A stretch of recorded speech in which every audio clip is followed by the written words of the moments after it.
Greetings, SL photography lovers. This is CK Dexter Howley with you once again.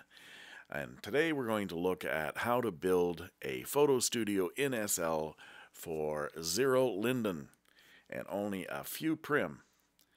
This is really cool because to do good photography in SL, you do not need that 1000 prim, 1000 Linden studio that's for sale that has all the bells and whistles and these tiny little backdrops. You can do this yourself for nothing.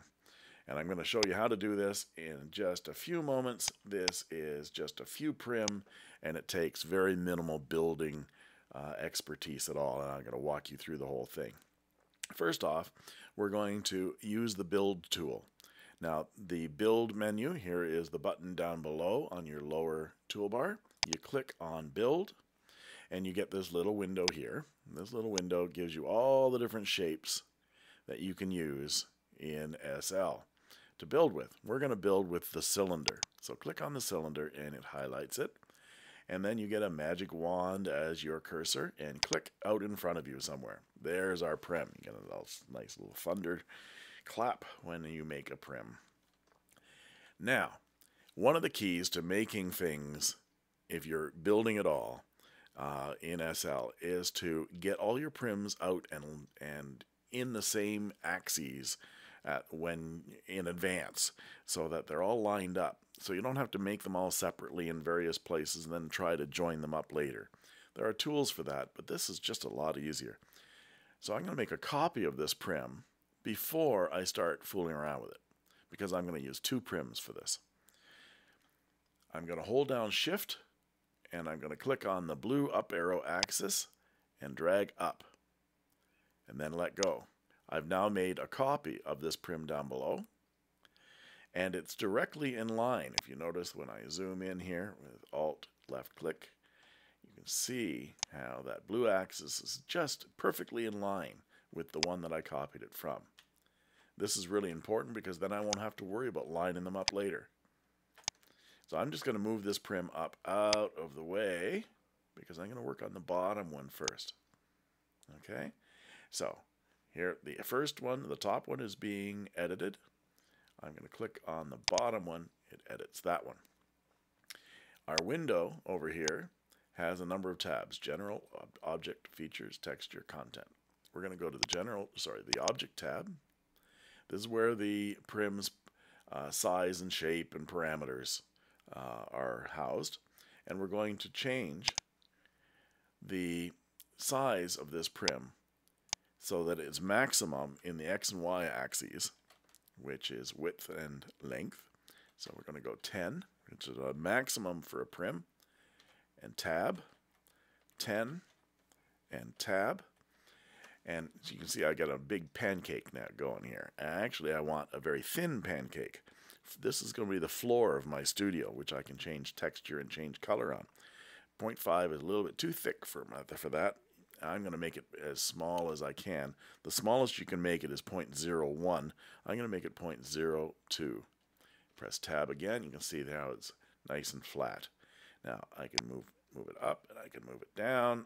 I'm going to move it down until it disappears below the floor. It just disappears below the floor, and then up just a touch until it appears there. Now it's as low as the floor as I need it right now. I can put it on the floor when I put it out later. So that's the floor. Now this is going to be the background, this cylinder up here. Much too small. It's the basic size, which is 0.5, 0.5, 0.5. Whenever you make it prim, that's the size it gives you. I am going to make this prim a much larger one to fit the bottom part. Again, go into the Object tab and choose 10, tab, 10, tab, 10. We're going to make this 10 all the way around. And there is the largest prim you can get with a cylinder. Now, while I'm still editing this, and you can see I'm alt zooming and camming around it to see it in different directions, I'm going to show you what happens when we cut it. We're going to use Path Cut here, B, and we're going to just click up, up, up, and here it goes. We're going to get a half cylinder out of this until we go to 0.5 I could just type 0.5 in, but I wanted to just show you how it moves around like that. Very cool. Now, I'm going to hollow this out as well. And we use the hollow, what do you know, for that. And I'm going to hollow it out, and I'm just going to hollow it as far as it will go, which is 95. Now, there's our background. I'm going to zoom back down again here, and I'm going to bring our curved background, which I call a cyclorama. We're going to drag it down until it touches the floor. This prim below, oh, I've gone a little bit past. See, I'm going to zoom in, and I'm going to move it up a little bit. Oh, it's above. Now it's just touching. There. Now that I got it just touching, I am going to select both of them. Press Shift and click the bottom prim, which isn't selected right now, and you can see now it is selected. I can move them both together right now, but they're not linked yet. When you've selected all the prims that you want linked, like these two, now hold down Control and press L. They are now linked together.